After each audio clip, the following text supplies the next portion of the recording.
So this article brought by Fox 17, Nashville, caught my attention because I want, especially young folks, to recognize, where we are with the trends and how to best adapt to ensure that you are inspired to continue to be all you can be, and to include myself, um, decrease the mindset of victimization. And it's easier said than done, but a lot of times, if one can stay ahead of the game, if one can recognize the rules of the game, and one is innovative and creative enough, there are opportunities to make things work for your advantage. Not all the time, and this may not always be the case, but at least have that mindset of, you know what, no matter what, I'm going to find a way to do this, to get this done. And when you have that mindset, that's where that terminology, all things work for good, usually pops up. And or, with that mindset of saying, hey, I'm going to find a way um, to get it done, that's going to just pretty much put you in a position to where your mind can start being creative on finding solutions. And so I just wanted to address a challenge. Here's this in regards to housing. Let's jump right into it. There are only 5 single-family homes priced under $100,000 in Davidson County, according to a former president of the Greater Nashville Realtors. I'll repeat that. Only 5 single-family homes priced under $100,000 in Davidson County. If you feel like this is not possible, or if you feel like this cannot be done, as you can see that I'm reading to you, it is possible, and it can be done. 5 single-family homes priced under $100,000 left in Davidson County within Nashville, Tennessee, the It City, the one of the fastest growing geographical lands in the world. 100 people moving in a day. This is what's going on, and it is what it is. It's just economic trends, right? But there are times where some things are itemized and put on an agenda through policy. But no matter what, you still got to know these things and be able to adjust and maneuver. So I wanted to make sure everyone was aware of what's going on. And there's only 5 single-family homes between $100,000 and $200,000, the group's former president, Sher Power, said. So 5 single-family homes between $100,000 and $200,000. If you feel like that's not possible, as you can see, it is. So let's start getting our minds prepared. Prepared for what? To ensure that your money is coming in, to ensure your capital is coming in. That requires you to know what you like to do, what you're good at, what people need, and what people are willing to pay you for, either working for yourself or working for a traditional employer. Mayor John Cooper announced $10 million for 335 new affordable housing units Wednesday. I'm assuming that affordable housing would be single-family homes between $100,000 and $200,000. I'm assuming, I don't know the exact numbers, but if that's the numbers that are being focused on, and the mayor saying, hey, we want to address affordable housing, I think those are the numbers right there. Cooper and nonprofits alike say more needs to be done. He said last week that he hopes that by building more homes, it'll drive the cost of homes down. So keep that in mind. There's already an inventory shortage, so you got to build more homes. That is really great for the housing industry and those that are general contractors and subcontractors, because that keeps money flowing, cash flowing for them.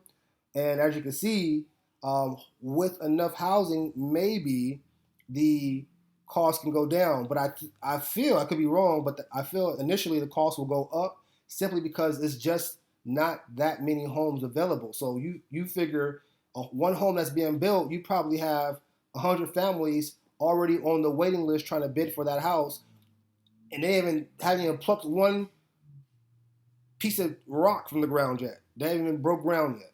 So I know it's very competitive initially. So I'm hoping the idea, like the mayor said, is by building more homes, it'll drive the cost of homes down. But I think initially it may go up a little bit. He said there were 12,000 new units built in Nashville last year. It's a lot of units. Beth Shin, a professor at Vanderbilt University and a member of the Affordable Housing Task Force, says she'd like to see 20,000 new units over the next 5 to 10 years. Power said she'd like to see 36,000. Power says she would like to see 36,000. I'd like to see the numbers tripled for the next few years, and I think that's realistic based on the volume of people that we have coming, Power said. Having limited affordable housing is a negative of being such a fast growing city, Cooper said. Having limited affordable housing is a negative of being such a fast growing city, Cooper said. His office plans to tackle the issue through different funds, grants, and tax incentives to partner with the private sector. I wanted to highlight this area, this sentence right here, because when I read this sentence, it takes me back to, if I'm hoping I'm speaking out of ignorance, back to the 60s and the 70s during, I believe it was the low income tax credit for developers at that time to build more housing units for local residents. And the incentives at that time was the tax credits at the minimum. And I believe those tax credits lasted about 30 or 40 years. And that's why you see across the country so many public housing sites, being whatever condition or quality of the neighborhood or buildings they're in, are now transforming from public housing sites to mixed use, mixed income, commercial housing, commercial residential housing facilities, because that tax credit, I believe, lasted 30 or 40 years. So when it was built in the 60s or 70s, there was a 30-year tax credit where you had to keep it public housing. Once that 30 or 40 years tax credit agreement was up, then that developer has an opportunity to transform that public housing site into a market value, mixed use, mixed income, commercial residential property site. I'm assuming. I do want to throw out, and I wanted to go to the housing policy revolution. This is what I went through a couple of articles, and this is one that that caught my attention. There's no right or wrong answer. Always do your own research. But regarding the evolution of federal housing programs, I want to see if this has anything to do with what we're talking about. Don't get caught up in the message. Let's look at the facts. The decline of federally built affordable housing closely follows the commonly accepted story about the U.S. welfare state generally, that it developed between the 1930s and the late 1960s, and then suffered a series of setbacks during the 1970s, which triggered a political backlash. According to this interpretation, conservative politicians from Richard Nixon to Ronald Reagan successfully harnessed white middle-class anger over government programs to roll back the welfare state. At glance, the fate of federal programs that subsidize apartments for low-income tenants confirms this narrative. The federal government created housing programs during the New Deal. I want everybody to do some research on the New Deal. Added to them significantly during the 1960s and in the 1980s. Cut them back in the wake of bad press, conservative attacks, and policy mistakes of the late 1960s and 1970s. I'm going to leave it here. Type in The Housing Revolution, The Housing Policy Revolution by David Erickson, and I'm sure this link will pop up, this page. I'll leave it there. But there was, at that time, policy in the 60s, in the 70s, there was policy at that time that incentivized developers to build more public housing. And usually public housing at that time was designed for working families and elderly, senior citizens.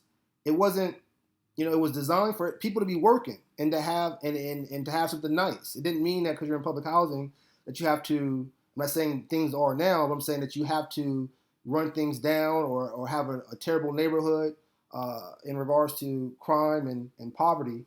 Public housing could still be a thriving quality neighborhood or community, obviously with the right circumstances by internal and external choices. So going back to the article, the mayor's office plans to tackle this issue through different funds, grants, and tax incentives to partner with the private sector. And I want just to highlight that tax incentives to partner with the private sector, because I believe that's what the New Deal was about to some degree through the Housing Urban Development Agency. Yeah. The mayor included in his budget more than $30 million for the Barnes Fund for Affordable Housing, a new Catalyst Housing Fund, which the mayor's office said will help preserve affordable housing units, a pilot to boost private sector participation in affordable housing developments, and a plan to develop metro owned land on 24th Avenue North. Look up this program here, pilot. I believe it's an acronym. I want to challenge you to become more familiar because what we're talking about, you got to do a little more deeper research. We're talking very broad on the surface here, but I want to at least stimulate your mind as far as what is going on in the housing trends right now and what you have to do across the country to put yourself in a position to create multiple streams of income so that you can provide housing for yourself and your loved ones, because the affordable housing component right now still needs to be ironed out. There's a lot of wrinkles going on right there. So we have to make sure we're ahead of this game at all times by first identifying what you like to do, what you're good at, what people need, and what people are willing to pay you for. Shin said this is a good start. She said some of these are suggestions the Affordable Housing Task Force gave to Cooper. Their full report hasn't been released yet. Mayor Cooper's recent announcements are a good down payment, but again, don't get us where in Nashville ultimately needs to be. But again, don't get us where in Nashville ultimately needs to be, Shin said. Cooper told our team that rent control is illegal in Tennessee and not an option to fight rising prices. I'm going to read that again. Cooper told our team that rent control is illegal in Tennessee and not an option to fight rising prices. Let's look up rent control real quick. See what we find. Rent control. Government control and regulation of the amounts charged for rented housing. I can see where that could be a challenge for developers, especially in the private sector. I can see where local residents would want more government control and regulation on the amounts charged for rented housing. Why? Because people want to make sure they stay in office. They want to get reelected. So they're going to cater to the constituent base. And I know the constituent base, especially those that are financially going through financial hardships, either now or for on a consistent basis, they want to make sure that there's someone advocating for them, for their reasoning. And again, that's why I always make sure that I advocate for you to increase your work skills. What are you good at? What do people need? What do you like to do? What are people willing to pay you for? Because as you can see, it's illegal right now for the government to control the rent costs in Tennessee. So that's not an option to fight rising prices. So that's the article right there. Let me know what you think. Leave your comments below in regards to the housing. What solutions have you heard? What solutions have you do you believe would work when it comes to addressing affordable housing, not only in Davidson County but across the country? I've heard where I've heard where private sector companies are going to banks and just buying all of the bank-owned properties in bulk, REO tapes, things of that nature, where they're basically, banks make their money from people paying their mortgages, people paying off their debt. And when they have, properties sitting there, inventory sitting there, they're not making any money. So the private sector has become wise, and instead of just buying, individual houses that go straight to the source, buy it all at one time, now they control the whole market based upon not selling the homes, but renting them. And if they buy all the homes in the particular area, is priced at a certain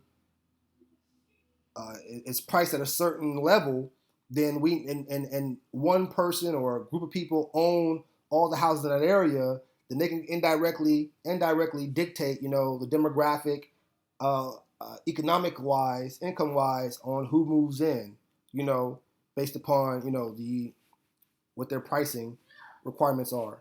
So, with that being said, thank you for leaving your thoughts. Thank you for donating what you felt this message was financially worth to you, monetarily worth to you, by clicking the link on Cash App. And thank Hylton Elite Marketing Agency for powering this video, www.e1connect.com.